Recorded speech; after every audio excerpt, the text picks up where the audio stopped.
This is Blacklisted News Radio. It's the 16th day of May 2013. My name is Doug Owen. I'm your host and senior editor of BlacklistedNews.com. The website dedicated to the show is BlacklistedRadio.com. All the accoutrements, all the things that you need to be part of the show, the interactive live chat room. And don't forget, we do this show live Saturday, 10 a.m. Central Standard Time. Tonight we are joined for an interview, commercial-free, and for your pleasure, we're going to talk about something that's above all of the other scandals that are happening in the executive branch. We have Andrew Gavin Marshall. He is joining us to talk about TPP, Trans-Pacific Partnership, secret negotiations going on without a whole lot of attention by the mainstream media, almost none on TV. And the cable news networks have plenty of other things to talk about, like Angelina Jolie's breasts. So we're going to get above all of that and talk to Andrew. Andrew, welcome to the show. Thanks very much for having me once again. Yeah, it's been a while, and you do so many different interviews. I mean, if you look at your bio, many people have seen you on RT and just an array of different capacities. You are an activist working pretty much around the clock to put out content and to bring awareness to these type of issues.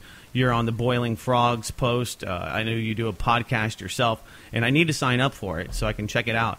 And we'll give appropriate attention and illumination to all of the things that Andrew's doing. But above all of the other noise, there's something that's happening in the background. It's TPP. It's something that you've paid a lot of attention to, and you really have your finger on the pulse of what's happening. So let's just start with what it is and why you find that to be an important issue. Sure. Well, the TPP is the Trans-Pacific Partnership. It's what's called a free trade agreement between 11 and soon to be 12 countries on the Pacific Rim. So you have Canada, the United States, Mexico, Chile,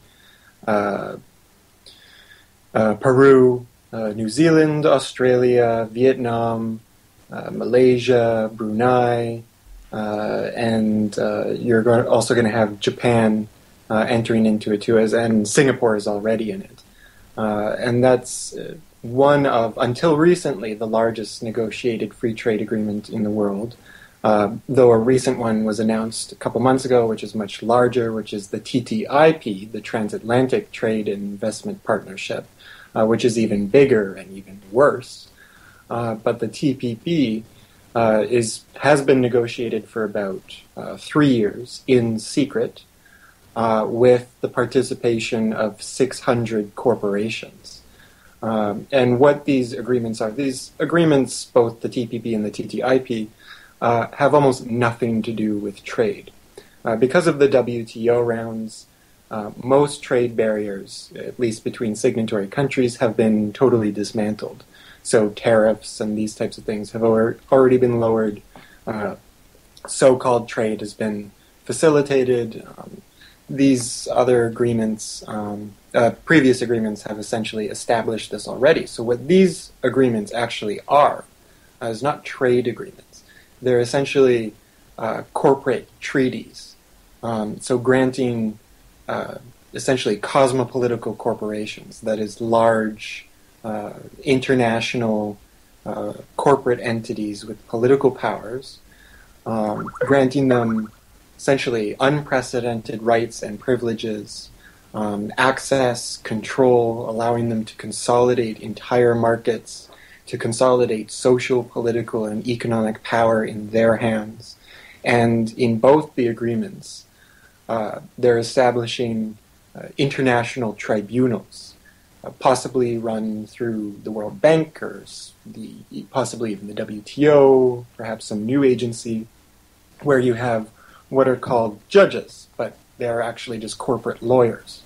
And so the point of the international tribunals is that it allows corporations to directly sue governments that have what's called barriers, that have erected what's called barriers to investment.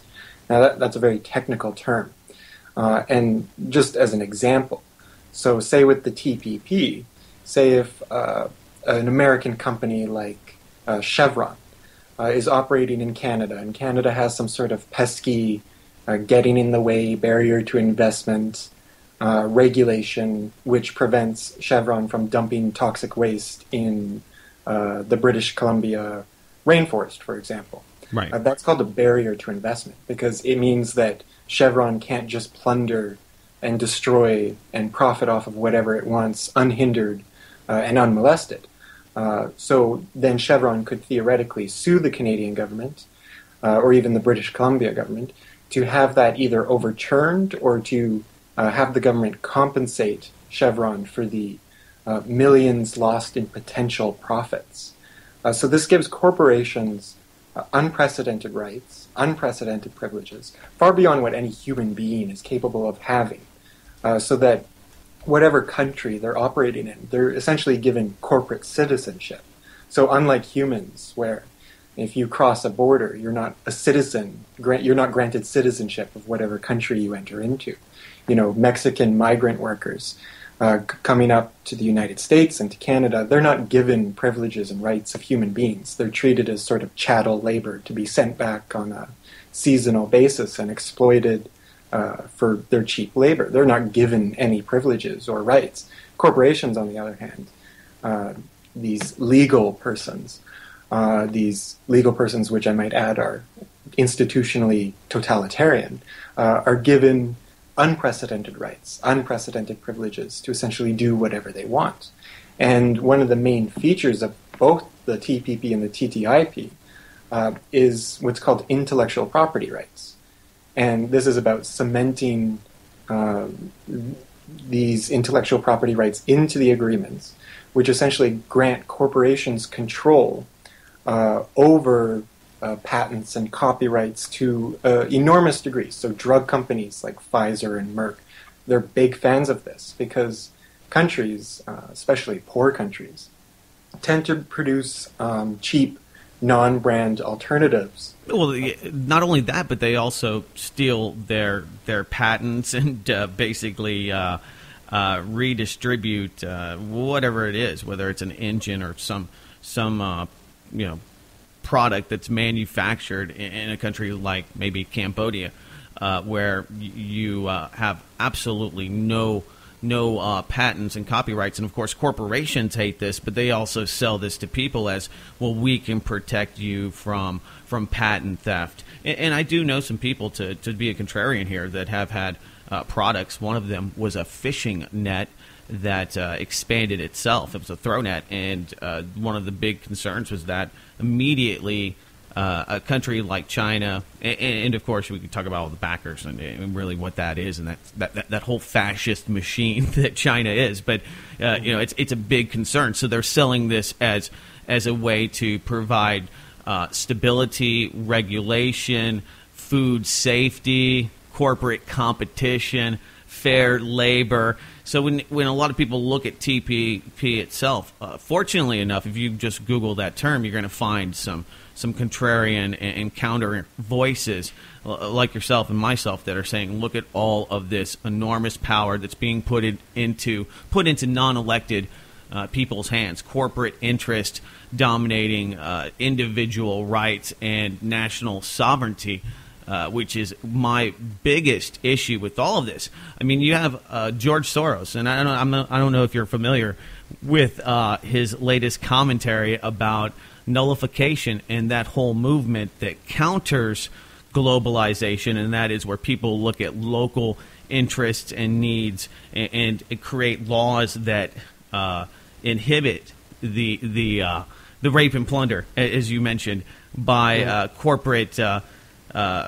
Interests that somebody like George Soros probably is completely behind and invested in. Monsanto, to name one. Absolutely. Monsanto is definitely a big benefactor for intellectual property rights rules and regulations. And, I mean, you have countless cases where corporations go into poor countries.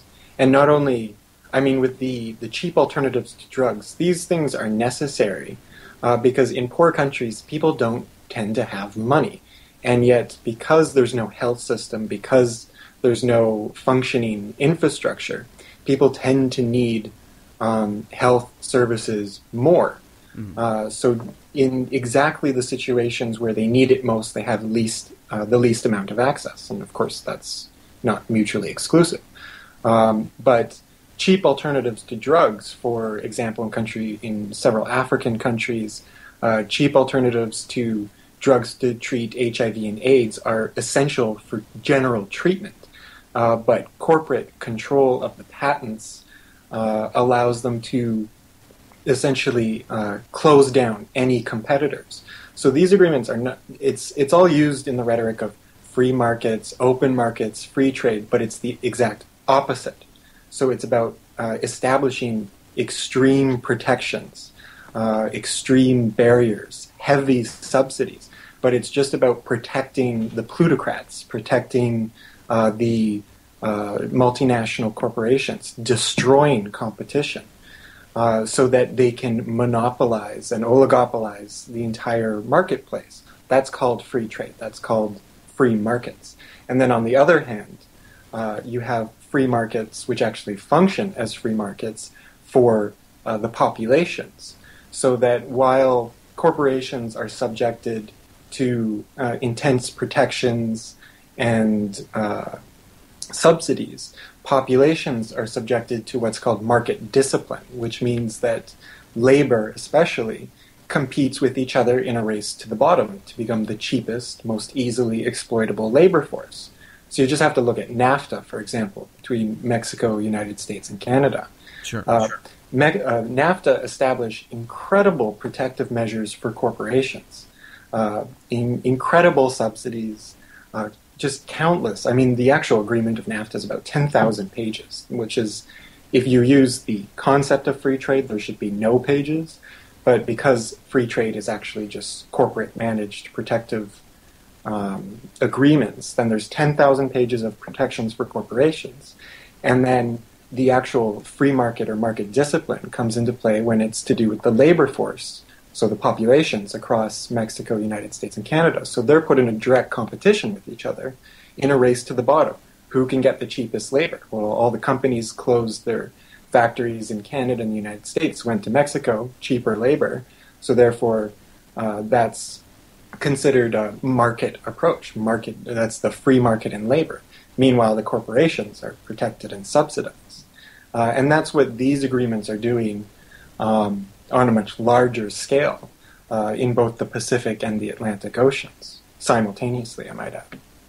Well, sure. I think that you're definitely bringing up a lot of the reasons that these negotiations are being done in secret, why the mainstream media is not covering it, because this is something that should be a very open and transparent national debate, because this affects so many lives, and we've seen the dismal failure that I think that some of the people in the current administration and still in government today would say has done wonders for both the United States and Mexico, and it couldn't be anything farther from the truth, and it has plundered.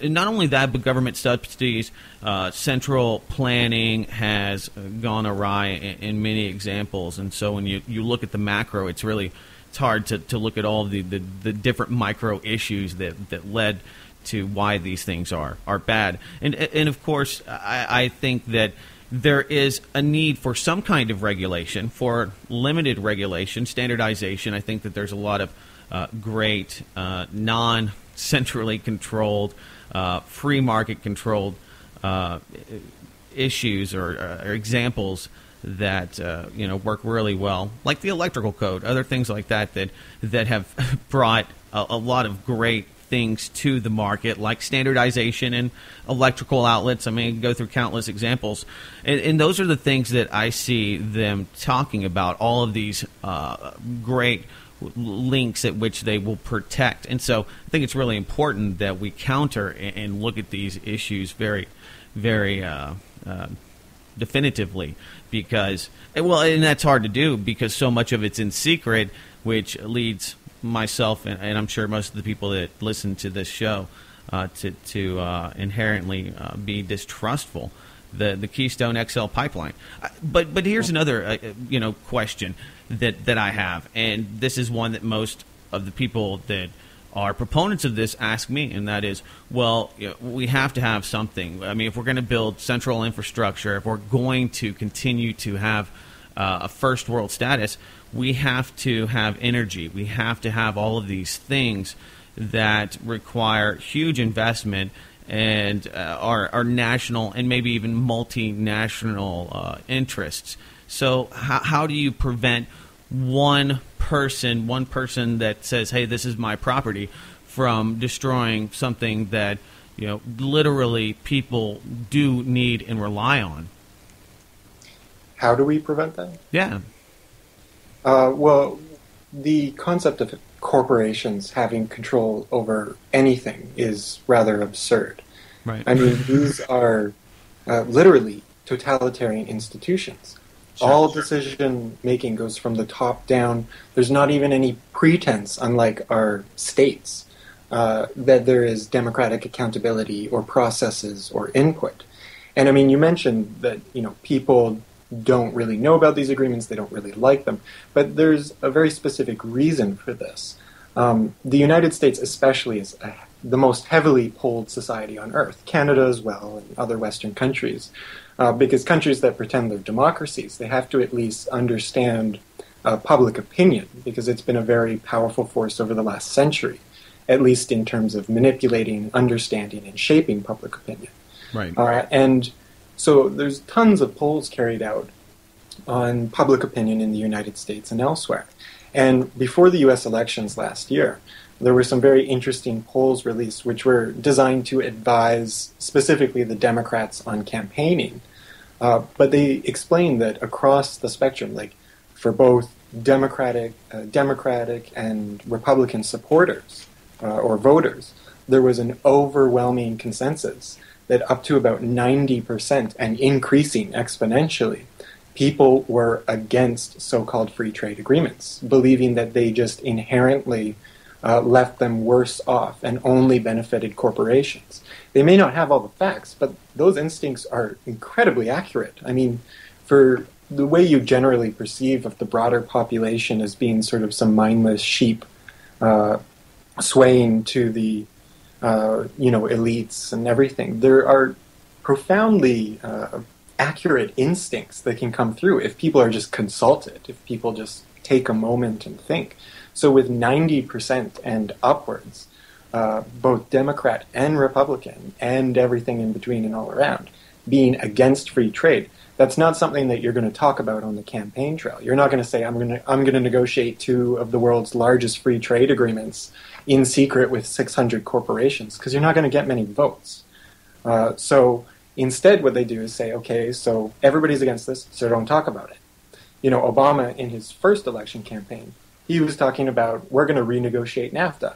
And then what happened was that the Canadian corporate elite flipped out and started asking, what does this mean? What does he mean, renegotiate?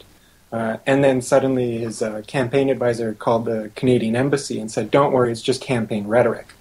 In other words, he's just lying. Don't worry about it. He's just lying to manipulate the public, because he was speaking in a town hall meeting in a town which was destroyed by NAFTA, where the factories closed and labor left and everybody was left jobless. So naturally people aren't a fan. So he says, I'll renegotiate. It was never even considered. And then he goes on to negotiate 2 of the largest free trade agreements in world history. So you're not going to talk about these things. But if you are interested in finding out about them, or at least getting news on them, you're not going to hear about it on CNN or Fox News or anything. I mean, I'd be shocked if they ever even mention that there's such a thing. The only media that really cover these agreements, apart from the occasional article in the New York Times, is the business press, the financial press. So if you want information, which is where I get my information on these agreements, you go to the Financial Times, you go to The Economist, the Wall Street Journal, Forbes, Bloomberg, because they're talking to their constituents. They're talking to the few percentiles that don't oppose free trade agreements. They're talking to the people who will benefit from them.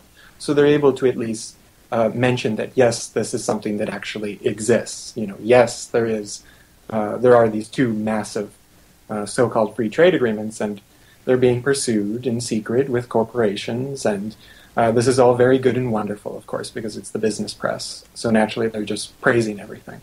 Well, there's money to be made. I mean, if you look at wars, well, here's an investment if you profit off of wars. Do you remember how much Dick Cheney said the Iraq War would cost initially? And he went off of figures looking at what they did in Panama, but I'll just tell you, it's $50 million. And just last week, and I mentioned this, it was just tapped at $6 trillion. So there's been a lot of money, very loose accounting.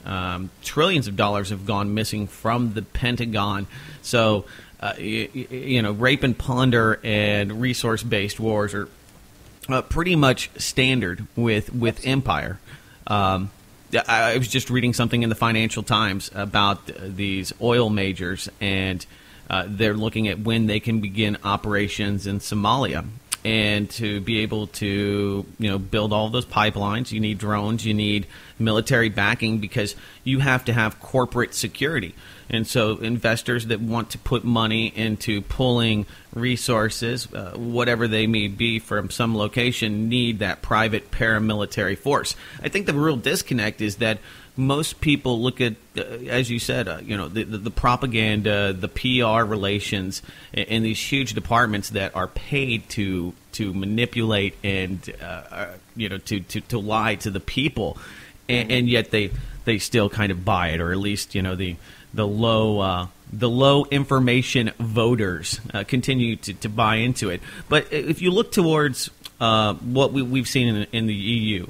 And the latest, David Cameron now saying, well, it might be time to get out of the EU. We've seen the technocratic takeover and some of the follies in that. And so I think that there's a lot of takeaways from that model, because this is very similar. TPP, some people are estimating, analysts saying that this is actually more all-encompassing and a much larger, more heavy regulation than even the euro, which is crumbling under its own weight. Absolutely. And I mean, if you're going to mention the EU, then the Transatlantic Trade and Investment Partnership, which was officially announced just in February on Obama's State of the Union address. This is even larger than the TPP. It's the big so-called free trade agreement between the EU and the US. So if you look at what's happening internally in the EU, which was a debt crisis caused by Germany and caused by the euro, despite all the rhetoric and blame put on, the lazy Greeks and the drunk Italians, and finding whatever way you can to blame the victims or to blame the so-called welfare state for causing a debt crisis which just appeared suddenly. It was, in fact, caused by Germany and the euro itself. So the process of integration created this debt crisis, where the southern so-called periphery countries, so that's Greece, Italy, Spain, Portugal, and then, of course, Ireland, these countries are being punished into poverty, which is what we call austerity measures. You have to call it something completely sort of abstract that nobody understands.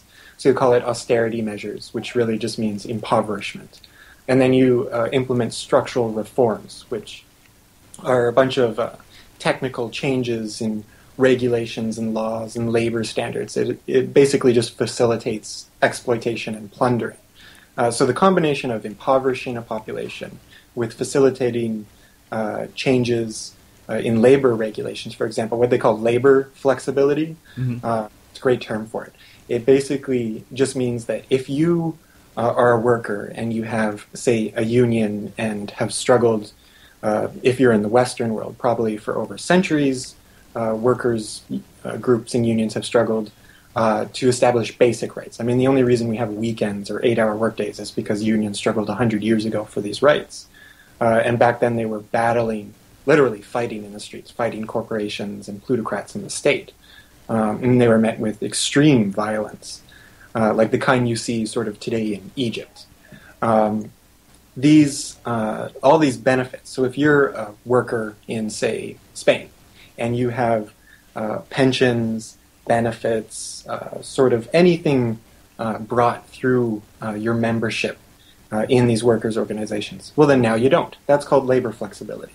That means that you're going to be flexible to the demands of the plutocrats, so that your wages go down, unions are destroyed, all your benefits, everything is just essentially dismantled. Mario Draghi, the president of the European Central Bank, gave an interview with the Wall Street Journal in February of 2012, where he said that the European social model is obsolete, it's already gone. So the future of Europe is essentially internalizing third world Europe, so that you have the periphery right now, which is the southern European states, which are being turned into essentially third world exploitative regions. And if you read Forbes magazine from about 3 months ago, they were talking about the fact that Spain is now showing great progress from all its austerity and adjustment measures. So what was that progress? It was the fact that Ford Motor Company and other big car companies around the world were closing their factories elsewhere in Europe and opening them up in Spain, where they can now exploit the newly cheap labor as a result of having impoverished the population through austerity measures, adjusted their standards and regulations to be more easily exploited. This is, of course, if you read the Forbes report on this, of course, this is just wonderful news. Well, and it's this equilibrium, and I think that you see this through globalization, and you see this through, for better or worse, I hate to use the term unionization, and that is that let's just look at some of the things that are happening in France. That they have a 3-day or a 3-hour work day. Maybe 4 or 5 hours. Yeah, it doesn't seem that that's a really good economic model. And it's maybe not sustainable. But if the government's printing its own money and it's independent, their follies, their bad decisions by the representative people that make really bad decisions and empower government to do bad things, it's bad.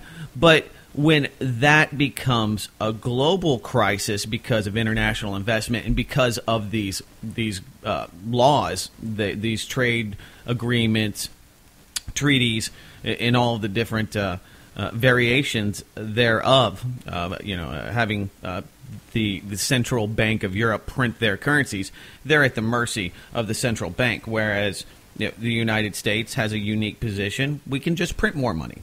So it's not a big deal.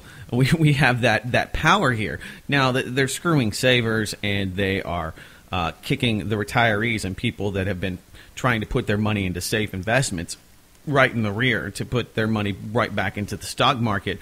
But all of these problems I see is because of this disrepresentation of the people locally. If you have a government of the people locally, then they're going to look out for that country's best interest. Ultimately, you're going to have more prosperity. But when you have countries like maybe Greece that have a lot of economic problems, that becomes the burden of say, a country like Germany that is, funding all of this with their own debt, which they're just buying everything up for next to nothing. But it's the union itself that creates this global crisis, whereas localized crisis could be something that we look at and we move past and we progress and we say, oh, that we wouldn't want to do that again. And I think that that's what people have a disconnect about.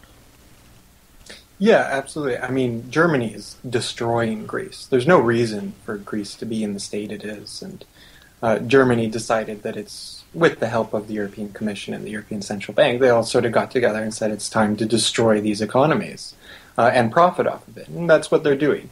And you hear a lot of sort of nationalistic nonsense in Germany that we don't want to carry the burden that the Greeks created for themselves. Sure. I mean, this just becomes jingoistic, nationalistic crap. But, I mean, there is a certain truth to that. I mean, I shouldn't have to pay for the folly of others. And if there's a little... I mean, not that there's anything wrong with the collective and having collective burden, but, I mean, we saw right here during the huge financial housing crisis that it was bad policies mixed with,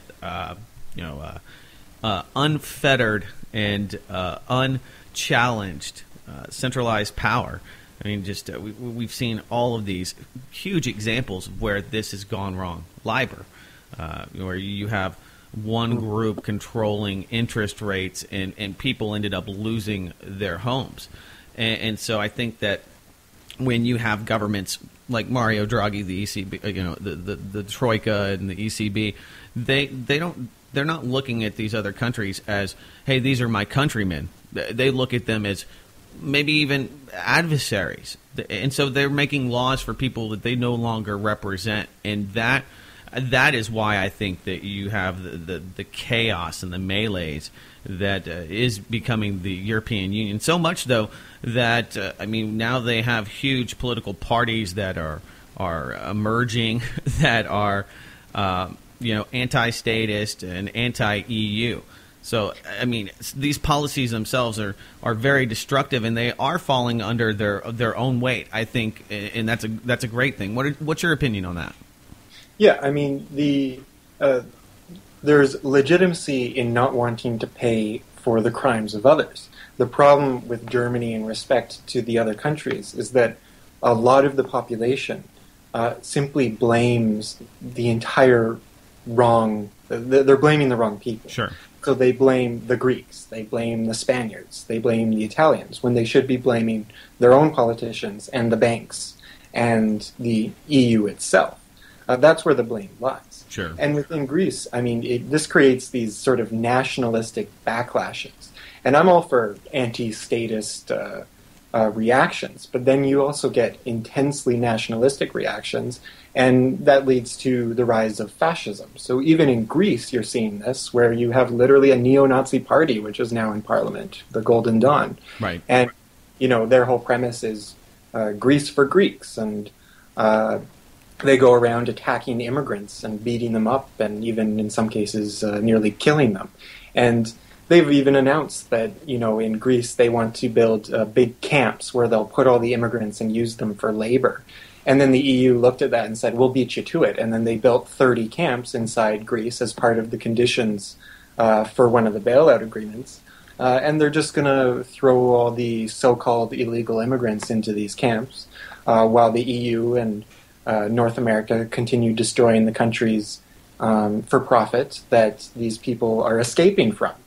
And this, of course, continues. But that's just amazing. That statement right there, just thinking about that and wrapping your mind around, the building of camps and putting different ethnic people and troublemakers. We saw this in Israel, the rounding up of 30,000 plus Africans, not good citizens, and exiling those. The people of Roma have been, the gypsies have been, there's just countless examples. But currently, we're in the 21st century, Andrew, Gavin, Marshall. How can this be? How can rational, intelligent people that can read, that have been educated, still think this is okay? I see it here. I live in Texas, and guess what? There is a lot of illegal immigrant sentiment, and a lot of people say, well, it's the illegal immigrants that are taking the jobs, and they do not look at the policies, the people. They don't look at NAFTA. They don't look at the subsidization of sugar farmers that have displaced and created things like tortilla wars in Mexico. There's countless examples of some of those nationalistic ideas and very well-intentioned responses that have turned into even worse problems economically for the people. But it's always about misidentifying it, isn't it? Yeah, no, the grievances are, you can't say that the grievances aren't legitimate. If you are in the southern United States and factories closed and you're jobless, and then you see Mexican migrant laborers, increasingly working in the community, you have a legitimate grievance that you have no job, that your standard of living has declined, because it has. That's a legitimate issue. The problem is that they direct it to what they can viscerally see. So you see Mexicans in the community, who I might add are incredibly poor, much poorer than the poorest of Americans. And just imagining, you just think of what Central Americans have gone through to even get to the border, and let alone cross it, let alone live as laborers. I mean, it's unbelievable. And that's where their blame is directed. And of course it's encouraged by, sort of if I can use the term, neo-fascistic radio hosts like Glenn Beck and Rush Limbaugh and all these people who say, blame the Mexicans. And people listen to that and say, okay, that's an answer. Or the Democrats. Those two, yeah, exactly. And they just encourage xenophobia. I mean, you're right. In Greece, you have the rights of in Europe. Yeah. Except that whereas in North America we blame the Hispanics, in Europe they blame the Muslims because that's where the so-called illegal immigrant population largely consists of, because we're so busy bombing and destroying Islamic countries, and all these people trying to escape our exportation of freedom and democracy, that they have nowhere to go but into our societies itself. And so in Europe, you have all these increasing... I mean, it's amazing. Back in 2009, a neo-Nazi party in Austria won 30% of national elections. 30% of the vote in national elections. I mean, you have fascist parties on the rise across Europe. And whereas in the 30s it was blame the Jews, gypsies, etc., now it's blame the Muslims, and also throw in the gypsies again. But... you have... the Romans blamed the Christians and all of that, all the ne'er-do-well Christians out there. You always have to find someone, somebody convenient, preferably a minority. It helps if they're not the same color as the sort of domestic group. That way it's easier to identify and exert your sort of racist rage. But in Europe, I read this article in the New York Times from about 2007. So this was before even the economic crisis, let alone the debt crisis. Across Europe, there were about 270 detention camps for illegal immigrants. This was across the EU. That's a huge number. Wow. 270. One of the biggest and worst ones was in Italy.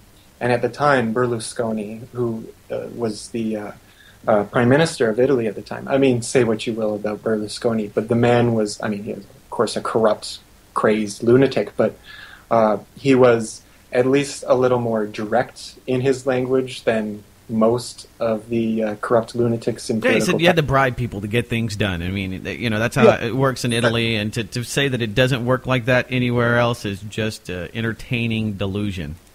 Well, exactly. Berlusconi's just run Italy like a kid would run a candy store. But he said that he acknowledged that this massive camp existed, and he said, I probably shouldn't say this. And of course, this is always great when a politician starts a sentence like this.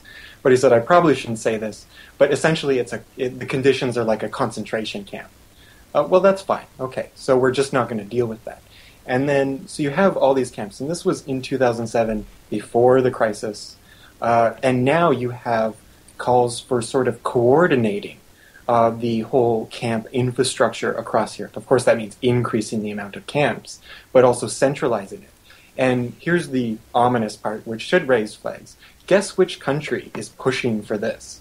Guess which country is the one that's saying, I want to be in charge of coordinating camps across Europe?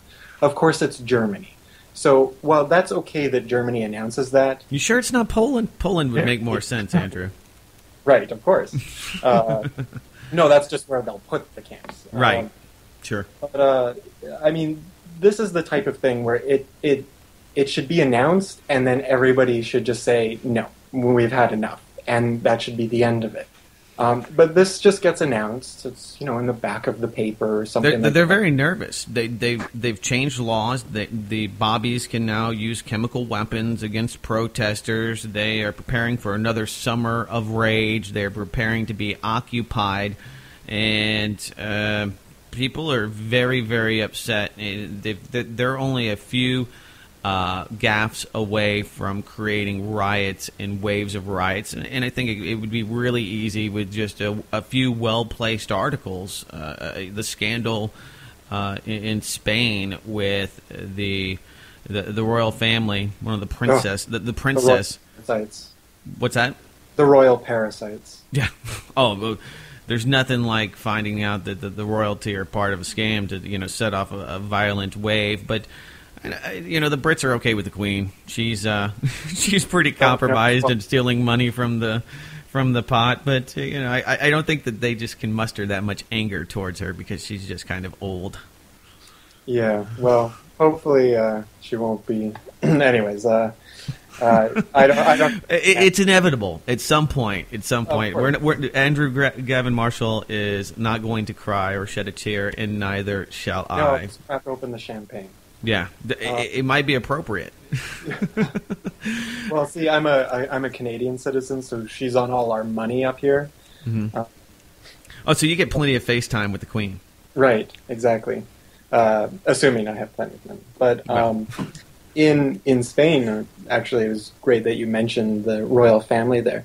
And it's interesting because in Spain, the royal family was beloved for so long because King Juan Carlos, who's married to his cousin, I might add, Sofia, they're all married to their cousins. They're all just one big family. He helped sort of facilitate the transition from Franco to a formal democratic state. So they built up this sort of royal mythology that the royal family was associated with democracy. And that lasted in Spain for several decades. But there was an incident about a year ago where the Spanish king, while Spain is in 27% unemployment, over about 54% unemployment for people under the age of 25. I mean, this is beyond the scale of the Great Depression. It's enormous. So while Spain is suffering, a scandal occurred because the Spanish king injured himself while he was on a hunting trip in Africa hunting elephants. Oh, that's such a nice thing to go and do. And, of course, he's also the head of the Spanish branch of the World Wildlife Fund because he's so concerned about the welfare of the environment and conservation and animals and the natural world because he's very concerned about conserving it so that he can go hunt them for himself. You got to be kidding me! Really? Wow, I missed this whole aspect to it. He owns the toll roads right here on the NAFTA highway. I live a few miles from I-35, the NAFTA highway, and he owns a nice little exclusive portion of that runs parallel right here in Austin, Texas. So. Ostensibly for conservation purposes. But he cares a lot about our traffic issues because that's paramount in his mind. One of my favorites ever to do with Hugo Chavez was at a big conference where Hugo Chavez insulted the King of Spain because the King of Spain told Hugo Chavez to sit down and shut up, and Chavez said to him, who elected you? And he just sort of went off at him. And I mean, say what you will about Chavez, but the man was elected overwhelmingly 8 times. And he just put the king in his place. It was a great moment. So naturally it wasn't really repeated very often in the media, but his successor is doing the same. I mean, he's a bus driver, he's a populist. People are going to like him because he's one of them, and they rally around bashing the United States, and that is good.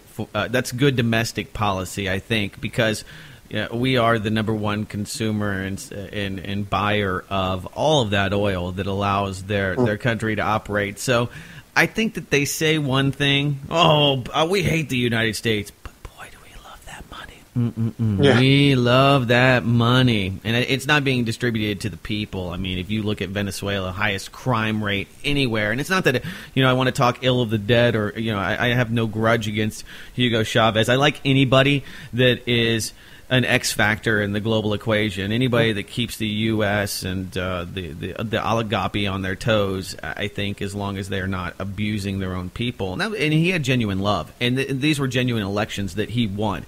It Absolutely. wasn't. He may have been a little eccentric, and yeah, I mean, no doubt he was a charismatic personality, which is not unheard of in that part of the world.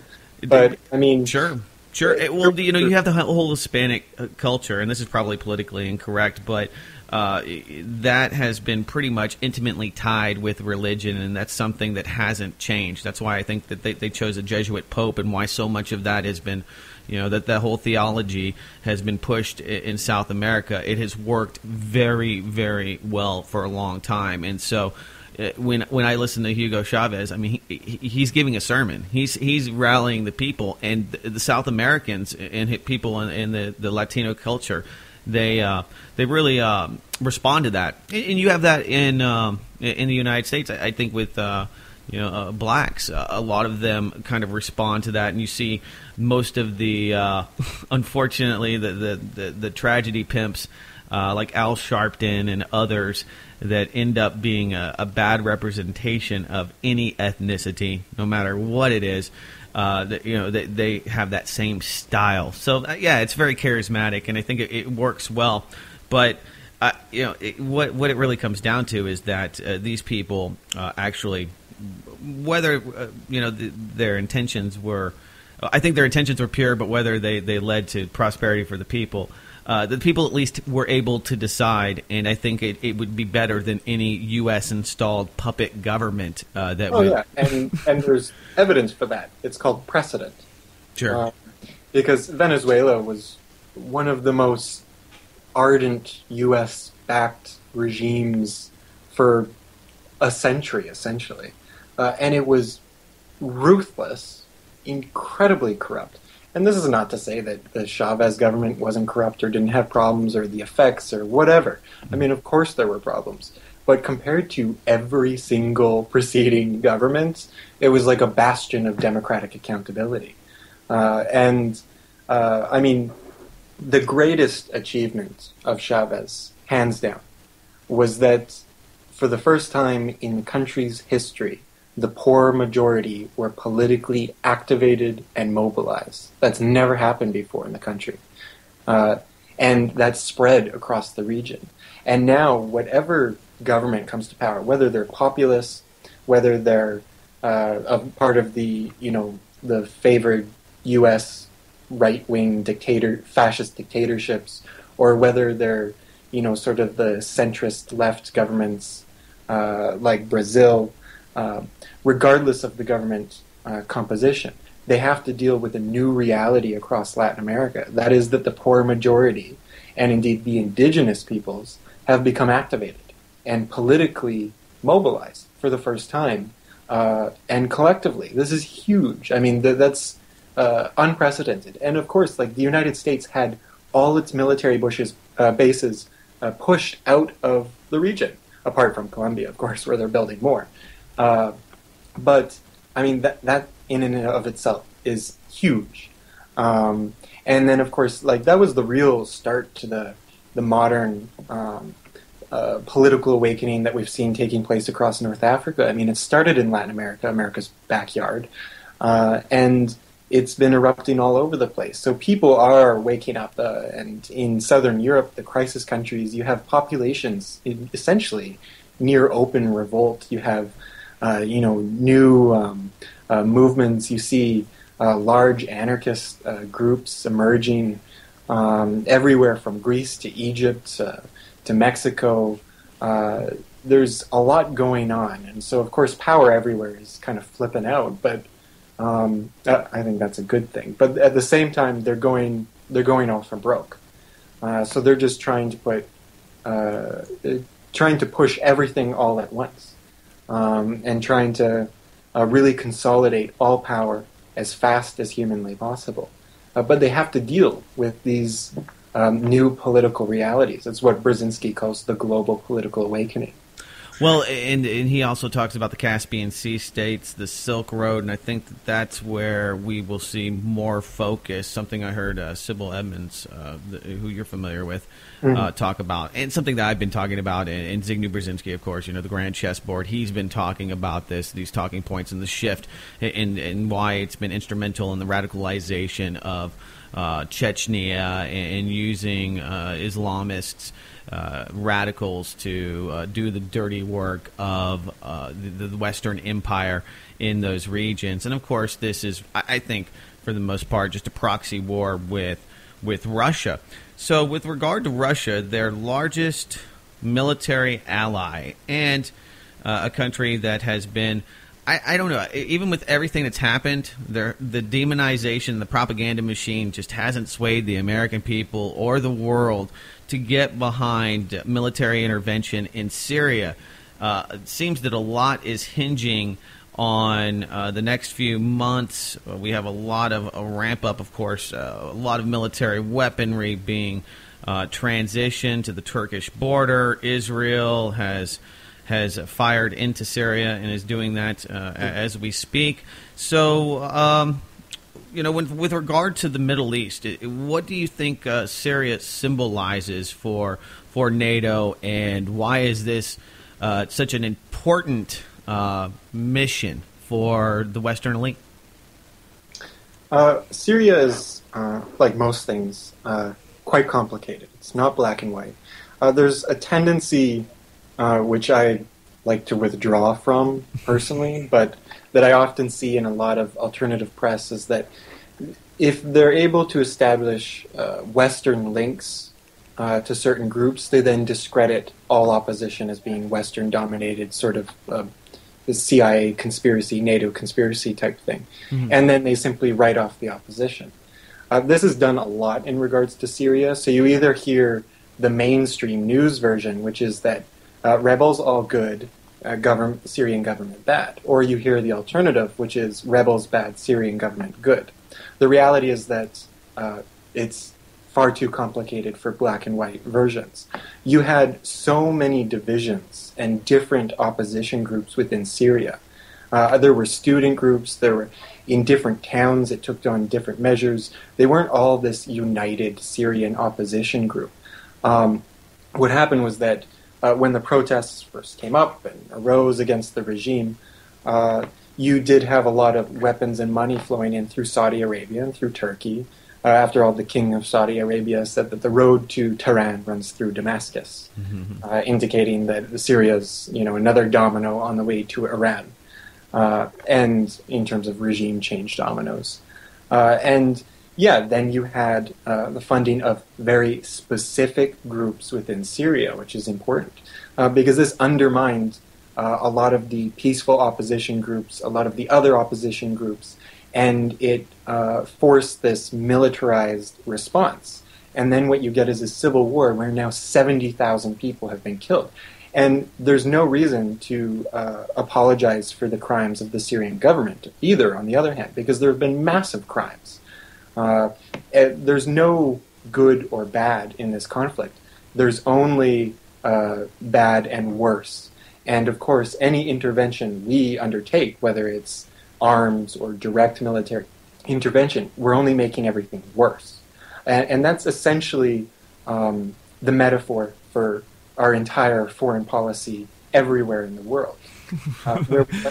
We keep trying to fix it, but it just keeps getting worse. So, I wanted to help you heal your bruises by beating you with a bat.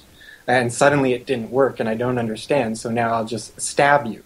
And we'll try something new next time. And, it's just, we can't make, even for the stated objectives, the West, sure, they want regime change. Or now maybe they're too afraid of what kind of government would come in after Syria, because they look at Libya and it's just a mess.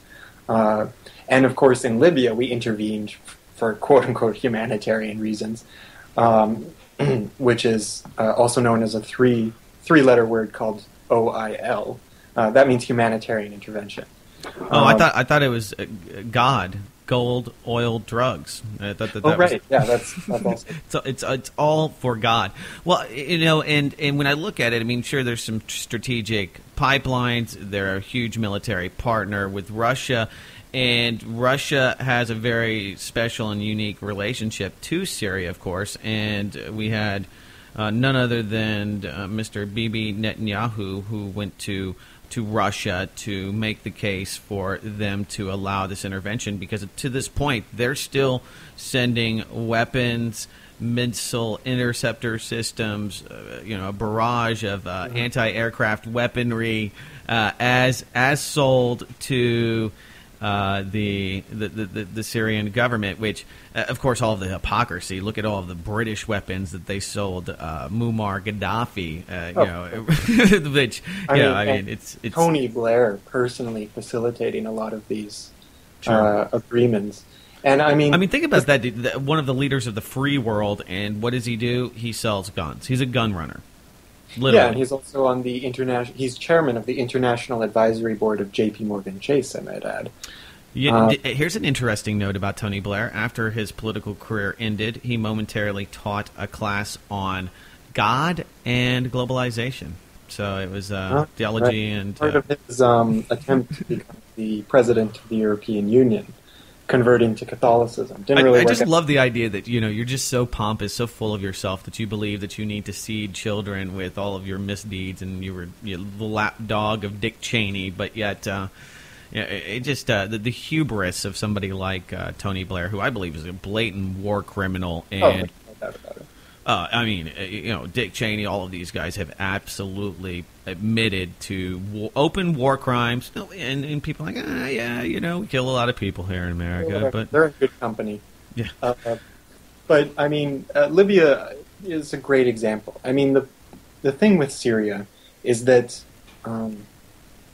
it's hard. I was really getting at the point. How much of this do you think is directed at Russia, the encirclement, and because I don't think at the end of the day there seems to be a lot of reason that we would want to intervene, other than you could say that you just want to make friendly proxy puppet governments around Israel.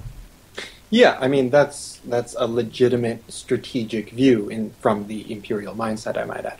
But in terms of being directed against Russia, I think ultimately Russia's not really the target. Russia is sort of a problem along the way, but Russia isn't this global counterforce to American power. It recently joined the WTO, following in the footsteps of China. Russia's They've been having problems, though. The World Trade Organization doesn't like them. They say that they use this fun buzzword that they're not isolationist, but it's something like that. That they're being centered or focused on their own issues. Economic nationalists. Yeah.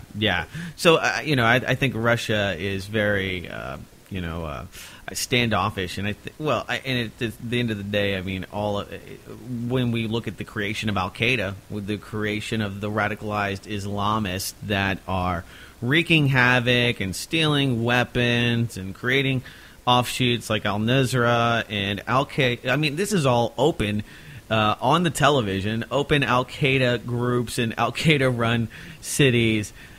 It's really hard to find a moral high ground here, and this has become just a huge PR nightmare. No one's buying the propaganda. They've even tried to go to chemical weapons. That didn't even pan out. We don't really know. We don't have any proof. So I just it's so sad because the people there are very well educated, and many of these legitimate separatist groups that do want their own independent government and to have a legitimate democracy. Absolutely. And I mean, I think for me, what the biggest thing that bugs me in terms of a lot of the commentary, which tends to frame it acknowledges the Western participation in the Syrian conflict, for example, but then it jumps to praising Assad and the Syrian regime. Right. And this is a huge misstep. So you've been seeing that little image where he's fighting the devil, and they've portrayed Assad as Jesus Christ himself. I've seen that all over the place, and I'm like, no. No, like I can't even look at things like that. But oh yeah, it gives me heart problems. But like this idea is quite problematic. I mean, it's I think the main problem with articulating that view, besides the fact that it paints a black and white picture, which is never appropriate or realistic, is that it neglects to empathize with the Syrian people. So the idea is that, okay, I'm sitting in Canada, I can criticize anybody I want, and generally speaking, I'm not going to get shot for it. I can say what I want about my government. It doesn't represent me, but they're not going to show up at my door and shoot me for criticizing them. or bomb me. And to say that, to speak for Syrians on saying that, the rebels are bad and the government is good, well, I don't live under a dictatorship. I don't live under a military dictatorship. Maybe I will someday, but today I don't. So I don't really think it's legitimate for me to say that those grievances are illegitimate. Right. I don't think it's legitimate for me to say that things are fine under Assad, because I'm not living there. I don't know what it's like. And there's so many different groups inside Syria. And it's amazing how once the conflict really became increasingly violent, with a little help from us, of course, the opposition groups like the students and these other type of groups, they vanished, in terms of getting attention in the media. Assad continued to oppress them, so you would hear about the rebels blowing something up and causing a lot of human tragedy and committing war crimes. And then what Assad does is, goes and arrests a bunch of students at the school and tortures them. Well, I don't see a point in praising either party in that case. I mean, I think that's horrific all around. Regardless, our participation in Syria is making things worse. That's just inevitable. We have the Midas touch for destruction. It really, in terms of intervention, I mean, I think we're at the point where if the West really wanted a military intervention, if there was an absolute consensus on this, it would have happened already. I mean, just look at Libya. How long did it take to rally people for an intervention and to have it happen? It was a matter of months. I mean, it's been years for Syria. It's a far more serious conflict. And of course, the West they notice the results of Libya.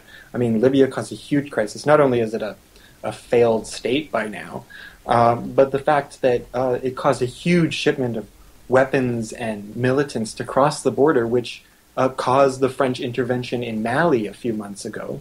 So it led, one intervention leads to another. If this were to take place in Syria, it would just explode the region. So I don't know if they specifically want that. Sure, maybe they want regime change.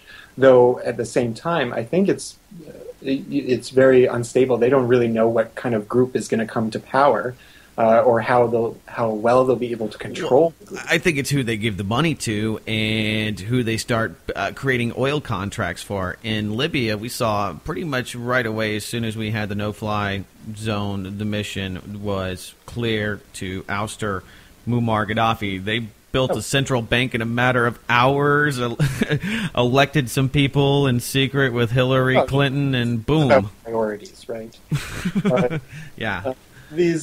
So they haven't got to that point yet, and that's why I think that they're kind of stumbling, and I don't know if they can really approach this situation. I mean, if you look at Afghanistan, I mean, we have to bribe Hamid Karzai, the Taliban, the drug dealers, all of the people there, the bumper crops of opium. That's development aid. Yeah, well, coffee production, opium production. Oh, well, absolutely. I mean, codeine, they do have some synthetics, but there's a huge medical disconnect that people don't understand, that a lot of your prescription drugs, especially if you're on opiates, would probably come from these regions as well. I mean, it's sold into the European markets, and HSBC and other facilitators out there have given a lot of legitimacy and laundered a lot of money, and too big to fail, too big to jail. But Russia is trying to create their own development bank. The BRICS want to create their own version of the IMF, and I think that's interesting. I'm interested to see what they would actually develop if they had we've seen what the IMF has done, and they have just enslaved populations, in my opinion. International Misery Fund, even. Yeah. I think ultimately, in terms of Syria, just to quickly pass over, I think right now the one thing you can say is sort of the consistent strategy of the West is just to have Syria eat itself, just to essentially destroy itself. That tends to be what's taking place. I mean, the amount of massive human suffering is really shocking. And everything we do makes it worse. So you can assume that regardless of the intent is regime change or military intervention. I mean, if you asked me 2 years ago, I would have said absolutely. I did say absolutely it'll be military intervention because that's what we saw in Libya. 2 years later, hasn't been the case. So obviously, I was wrong. But they pumped a lot of weapons. They pumped a lot of weapons, and they've let a lot of radicals come in from Libya throughout from the region. Oh, yeah. Arabia, especially, is a big participant. But I mean, from that, what I can conclude, I think, is that ultimately the strategy is just, sort of let them destroy themselves, and we're going to just stay back and kind of try to manage the process and see what happens along the way. Well, I think that they also want to decide, okay, well, these are the guys we need to back. And I don't think that they've come to that point because there's no one that's really started to unify opposition to Assad. And as soon as we see, the spark of a new leader and something that they can really formulate behind. It was a profound ignorance, like most things the West does. We think that we always forget that we always drew these borders in these countries arbitrarily, and that they're meaningless. So we don't have an understanding, whether we're talking about Africa or the Middle East. We drew the borders at big conferences where we didn't invite them. And so naturally, we had no idea what we're doing, except carving up countries and saying, great, that is now this country, and that is this country. And that's not how it works. I think that they appoint the correct people for the job that they want to see done. In Libya, the interim president was an oil exec, Western educated, and a board member with Goldman Sachs. So, I mean... but the problem is, I think that they're just so insane that they're like, yeah, the people will buy that. Yeah, they're going to love this guy. Unparalleled hubris and arrogance. And then they bring out the modern-day Jay Carney, the reincarnation of Dick Cheney, to tell us that they're going to drop flowers at our feet and they're going to love us, and it's only going to cost $50 million. Of course, greeted as liberation. But, I mean, in the same sense, they have their guys in there. They know what their intention is. Appointing a Goldman Sachs executive to help do this. They know what their intention is. Their intention is not to represent the people of Libya or anywhere else. That's just nonsense. It's to represent Goldman Sachs. And that's what he'll do. But at the same time, that doesn't mean that they really know what they're doing in terms of managing this country that they have no knowledge of, no real knowledge of. So while on paper and in institutional structures, they may have it all set. They may know what they're doing. But on the ground, there's a huge difference between understanding actual populations and what they think. So, for example, in Syria, I mean, there's towns in Syria where the populations hate the government and the rebels equally, and they don't want to be ruled by any of them. Well, we don't really understand how to deal with these types of populations from the perspective of sort of Western military managers or strategic planners going in. It's kind of like, what do you mean? I don't understand. Like, that's the opposition. Get behind it. You can't be a third force, and we don't understand these differences. And so we go into these situations in places that we don't really understand, and we just sort of mix things up and play around, and then we get these... never underestimate the power of ignorance and stupidity. It's profound. Even... among agencies like the CIA and all these agencies, yes, they connive and conspire to do certain things and plots, but we should never assign them omnipotence because they are, after all, human-directed agencies. And therefore, there's no such thing as perfection. There's no such thing as lack of flaws and failures. They're imperfect and very often incompetent. And I think that's something that's important to keep in mind. Sure, it gives me hope. It gives me hope, Andrew. Absolutely. And, there's a quote I heard, it's only hubris if you fail. So let's hope that, as arrogant as these people come, it leads to their own downfall.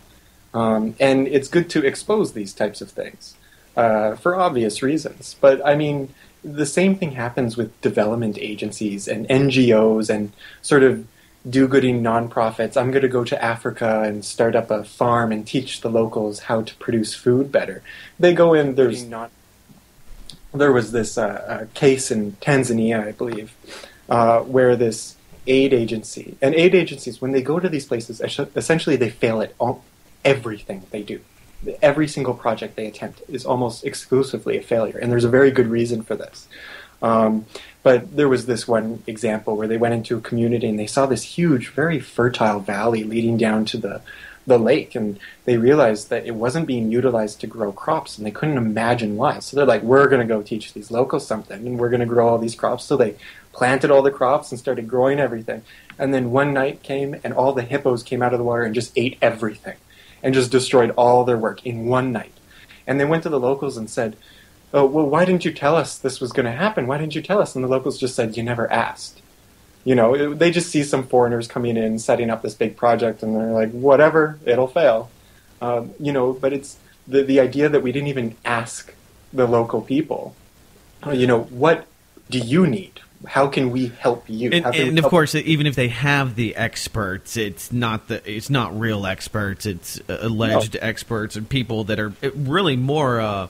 So the people who are there. Right, exactly, and not the different groups that you know, give them intel So-called and representatives. Right, exactly. Yeah, well, and it's this whole notion, and I think it runs true. It's just that we put too much faith in what people will do. I mean, you know, here's an example: Solyndra, all of this the green shoot technology that the U.S. government pumped billions of dollars into. And it's not that I'm pro-right and anti-left, and I'm piling on Obama, and that's what people think. Oh, well, you know, George Bush did too, and I'm like, I wanted him impeached as well. He was no better. He was worse. I mean, you can debate the death toll and the debt toll, death and debt, but you know, at the end of the day, so much of this ends up being personified, and it becomes these just ridiculous ego measures. Nicolas Sarkozy and the Mediterranean Union. You know, this whole grandiose idea of womp womp. Yeah, yeah. Well, he made a lot of political enemies, and that's why I think he and Lagarde and others and Dominique Strauss-Kahn, they definitely made some enemies because they have been victims of you know, heavy scrutiny and political assassination. She openly admitted that she doesn't know anything about economics, so that's why she became the finance minister, because she knew who to take orders from. And then, of course, she still doesn't know anything about economics, so she became. She knows how much that Louis Vuitton bag she carries everywhere with her cost.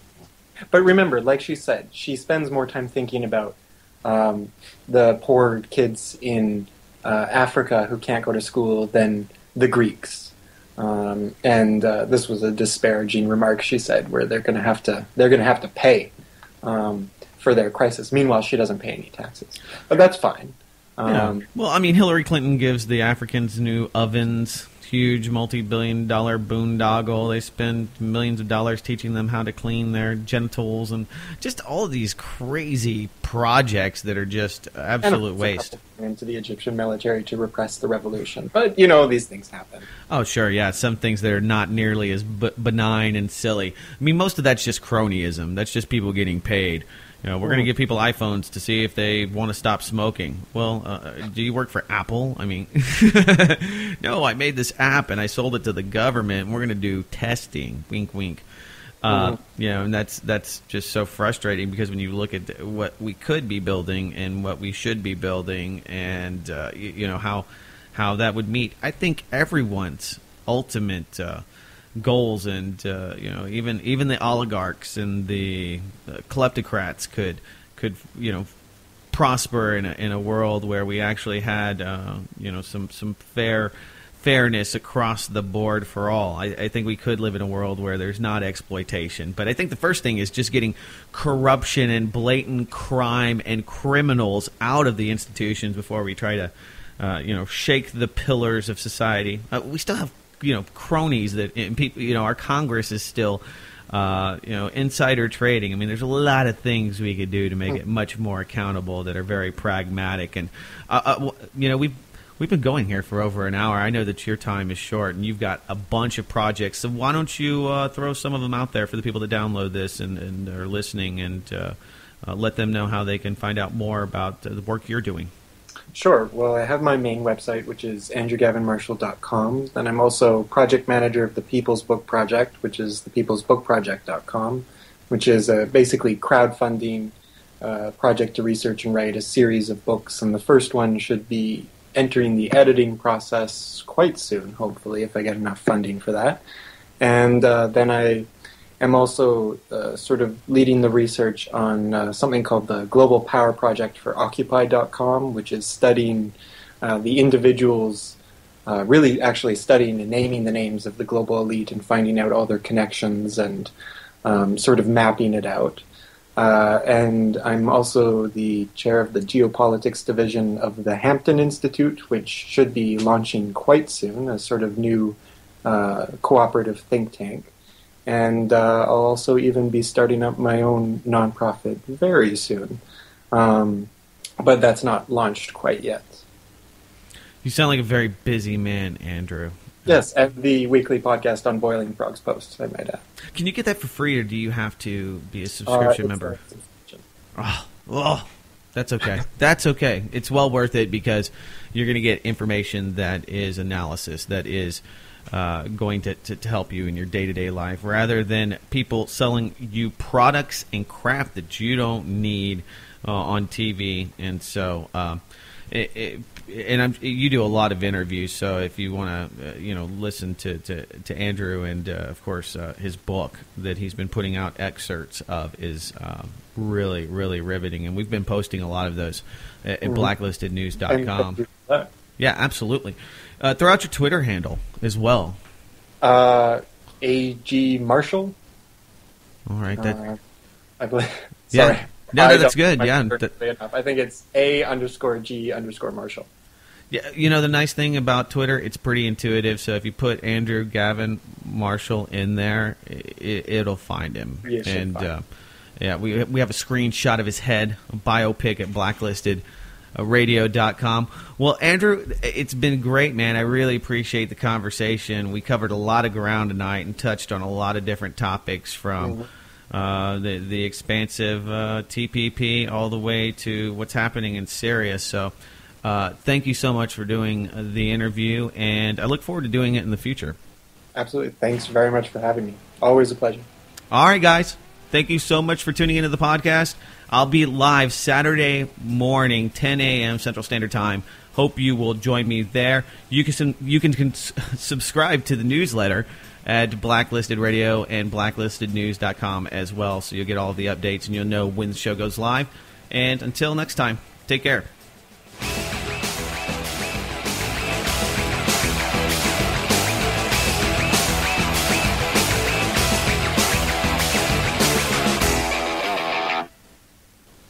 Sweet.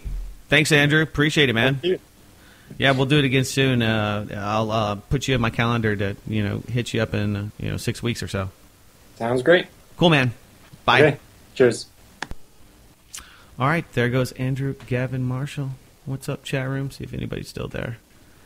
Yeah! Woo! We need some applause. Now you can be loud. Now the wife can be loud in the background. Yes, yay. Woo.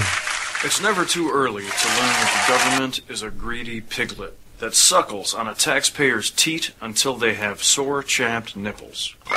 Yeah, that's right. It's true. It's true. What up, Danimal? Banjovi? Crew?